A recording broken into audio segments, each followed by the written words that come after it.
श्रीमद् भागवत महापुराण अष्टम स्कंध अध्याय 11 देवासुर संग्राम की समाप्ति। श्री सुखदेव जी कहते हैं, परीक्षित, परम पुरुष भगवान की हेतु की कृपा से देवताओं की घबराहट जाती रही। उनमें नवीन उत्साह का संचार हो गया। पहले इंद्र, वायु और देवगण रणभूमि में जिन जिन दैत्यों से आहत हुए थे, उन्हीं के ऊपर अब वे पूरी शक्ति से प्रहार करने लगे।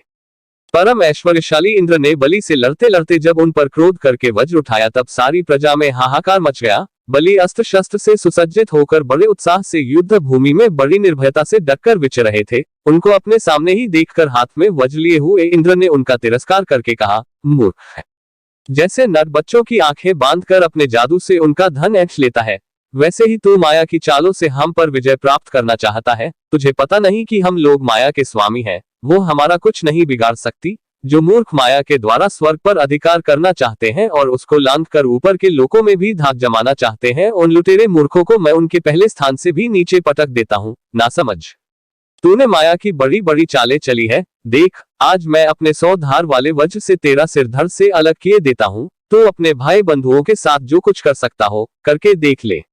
बलि ने कहा, इंद्र, जो लोग काल शक्ति की प्रेरणा से अपने कर्म के अनुसार युद्ध करते हैं, उन्हें जीत या हार, यश या अपयश अथवा मृत्यु मिलती ही है। इसी से ज्ञानीजन इस जगत को काल के अधीन समझकर न तो विजय होने पर हर्ष से फूल उठते हैं और न तो अपकीर्ति, हार अथवा मृत्यु से शोक के ही वशीभूत होते हैं। तुम लोग इस तत्व से अनभिज्ञ हो। तुम लोग अपने को जय पराजय आदि का कारण कर्ता मानते हो, इसलिए महात्माओं की दृष्टि से तुम शोचनीय हो। हम तुम्हारे मर्मस्पर्शी वचन को स्वीकार ही नहीं करते, फिर हमें डैक क्यों होने लगा।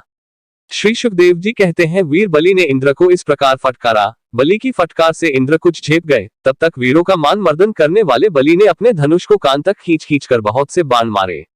सत्यवादी देवशत्रु बलि ने इस प्रकार इंद्र का अत्यंत तिरस्कार किया। अब तो इंद्र अंकुश से मारे हुए हाथी की तरह और भी चिढ़ गए। बलि का आपेक्ष वे सहन न कर सके। शत्रुघाती इंद्र ने बलि पर अपने अमोघ वज्र का प्रहार किया। उसकी चोट से बलि पंख कटे हुए पर्वत के समान अपने विमान के साथ पृथ्वी पर गिर पड़े। बलि का एक बड़ा हितैषी और घनिष्ठ मित्र जम्भासुर था। अपने मित्र के गिर जाने पर भी उनको मारने का बदला लेने के लिए वह इंद्र के सामने आ खड़ा हुआ। सिंह पर चढ़कर वह इंद्र के पास पहुंच गया और बड़े वेग से अपनी गदा उठाकर उनके जत्रुस्थान हंसली पर प्रहार किया। साथ ही उस महाबली ने ऐरावत पर भी एक गदा जमाई। गदा की चोट से ऐरावत को बड़ी पीड़ा हुई। उसने व्याकुलता से घुटने टेक दिए और फिर मूर्छित हो गया। उसी समय इंद्र का सारथी मातली 1000 घोड़ों से जुटा हुआ रथ ले आया और शक्तिशाली इंद्र ऐरावत को छोड़कर तुरंत रथ पर सवार हो गए। दानवश्रेष्ठ जंभ ने रणभूमि में मातली के इस काम की बड़ी प्रशंसा की और मुस्कुरा कर चमकता हुआ त्रिशूल उसके ऊपर चलाया। मातली ने धैर्य के साथ इस असह्य पीड़ा को सह लिया। तब इंद्र ने क्रोधित होकर अपने वज्र से जंभ का सिर काट डाला। देवर्षि नारद से जम्भासुर की मृत्यु समाचार जानकर उसके भाई बंधु नमुची, बल और पाक झटपट रणभूमि में आ पहुंचे। अपने कठोर और मर्मस्पर्शी वाणी से उन्होंने इंद्र को बहुत कुछ बुरा भला कहा और जैसे बादल पहाड़ पर मूसलधार पानी बरसाते हैं, वैसे ही उनके ऊपर बाणों की झड़ी लगा दी। बल ने बड़े हस्तलाघव से एक साथ ही 1000 बाण चलाकर इंद्र के 1000 घोड़ों को घायल कर दिया। पाक ने 100 बाणों से मातली को और 100 बाणों से रथ के एक एक अंग को छेद डाला। युद्ध भूमि में यह बड़ी अद्भुत घटना हुई कि एक ही बार इतने बाण उसने चढ़ाए और चलाए।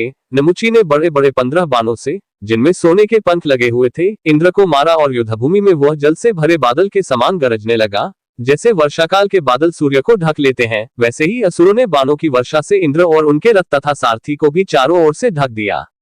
इंद्र को न देखकर देवता और उनके अनुचर अत्यंत विह्वल होकर रोने चिल्लाने लगे। एक तो शत्रुओं ने उन्हें हरा दिया था और दूसरे अब उनका कोई सेनापति भी न रह गया था। उस समय देवताओं की ठीक वैसी ही अवस्था हो रही थी जैसे बीच समुद्र में नाव टूट जाने पर व्यापारियों की होती है, परंतु थोड़ी ही देर में शत्रुओं के बनाए हुए बाणों के पिंजरे से घोड़े, रथ, ध्वजा और सारथी के साथ इंद्र निकल आए। जैसे प्रातःकाल सूर्य अपनी किरणों से दिशा, आकाश और पृथ्वी को चमका देते हैं, वैसे ही इंद्र के तेज से सब के सब जगमगा उठे। वज्रधारी इंद्र ने देखा कि शत्रुओं ने रणभूमि में हमारी सेना को रौंद डाला है। तब उन्होंने बड़े क्रोध से शत्रु को मार डालने के लिए वज्र से आक्रमण किया। परीक्षित, उस 8 धार वाले पैने वज्र से उन दैत्यों के भाई बंधुओं को भी भयभीत करते हुए उन्होंने बल और पाक के सिर काट लिए। परीक्षित, अपने भाइयों को मरा हुआ देख नमुची को बड़ा शोक हुआ। वह क्रोध के कारण आपे से बाहर होकर इंद्र को मार डालने के लिए जी जान से प्रयास करने लगा। इंद्र, अब तुम बच नहीं सकते। इन प्रकार ललकारते हुए एक त्रिशूल उठाकर वह इंद्र पर टूट पड़ा। वह त्रिशूल फौलाद का बना हुआ था, सोने के आभूषणों से विभूषित था और उसमें घंटे लगे हुए थे। नमुची ने क्रोध के मारे सिंह के समान गरजकर इंद्र पर वह त्रिशूल चला दिया, परीक्षित, इंद्र ने देखा कि त्रिशूल बड़े वेग से मेरी ओर आ रहा है। उन्होंने अपने बाणों से आकाश में ही उसका हजारों टुकड़े कर दिए और इसके बाद देवराज इंद्र ने बड़े क्रोध से उसका सिर काट लेने के लिए उसकी गर्दन पर वज्र मारा। यद्यपि इंद्र ने बड़े वेग से वह वज्र चलाया था, परंतु उस यशस्वी वज्र से उसके चमड़े पर खरोंच तक नहीं आई। यह बड़ी आश्चर्यजनक घटना हुई कि जिस वज्र ने महाबली वृत्रासुर का शरीर टुकड़े टुकड़े कर डाला था, नमुची के गले की त्वचा ने उसका तिरस्कार कर दिया। जब वज्र नमुची का कुछ न बिगाड़ सका, तब इंद्र उससे डर गए। वे सोचने लगे कि दैवयोग से संसार भर को संशय में डालने वाली यह कैसी घटना हो गई। पहले युग में जब ये पर्वत पांखों से उड़ते थे और घूमते फिरते भार के कारण पृथ्वी पर गिर पड़ते थे, तब प्रजा का विनाश होते देखकर इसी वज्र से मैंने उन पहाड़ों की पांखें काट डाली थी।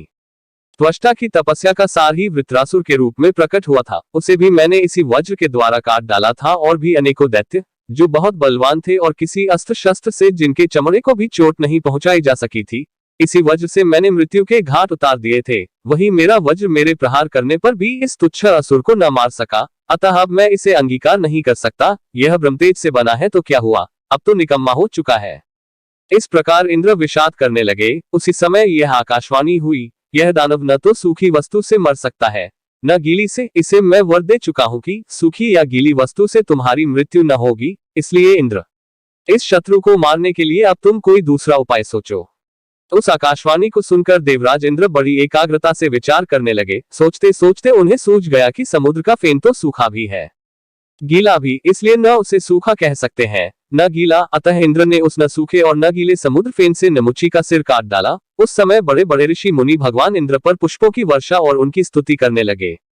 गंधर्व शिरोमणि विश्वावसु तथा पर्वसुगान करने लगे। देवताओं की दुंदुभियां बजने लगी और नर्तकियां आनंद से नाचने लगी। इसी प्रकार वायु, अग्नि, वरुण आदि दूसरे देवताओं ने भी अपने अस्त्र शस्त्रों से विपक्षियों को वैसे ही मार गिराया जैसे सिंह हरिणों को मार डालते हैं। परीक्षित, इधर ब्रह्मा जी ने देखा कि दानवों का तो सर्वथा नाश हुआ जा रहा है। तब उन्होंने देवर्षि नारद को देवताओं के पास भेजा और नारद जी ने वहां जाकर देवताओं को लड़ने से रोक दिया। नारद जी ने कहा, देवताओं, भगवान की भुजाओं की छत्र छाया में रहकर आप लोगों ने अमृत प्राप्त कर लिया है और लक्ष्मी जी ने भी अपनी कृपा कोर से आपकी अभिवृद्धि की है, इसलिए आप लोग अब लड़ाई बंद कर दें। श्री सुखदेव जी कहते हैं, देवताओं ने देवर्षि नारद की बात मानकर अपने क्रोध के वेग को शांत कर लिया और फिर वे सब के सब अपने लोक स्वर्ग को चले गए। उस समय देवताओं के अनुचर उनके यश का गान कर रहे थे।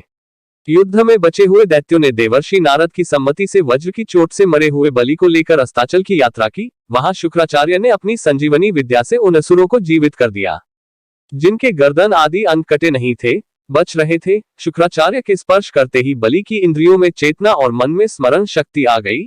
बलि यह बात समझते थे कि संसार में जीवन मृत्यु, जय पराजय आदि उलटफेर होते ही रहते हैं, इसलिए पराजित होने पर भी उन्हें किसी प्रकार का खेद नहीं हुआ।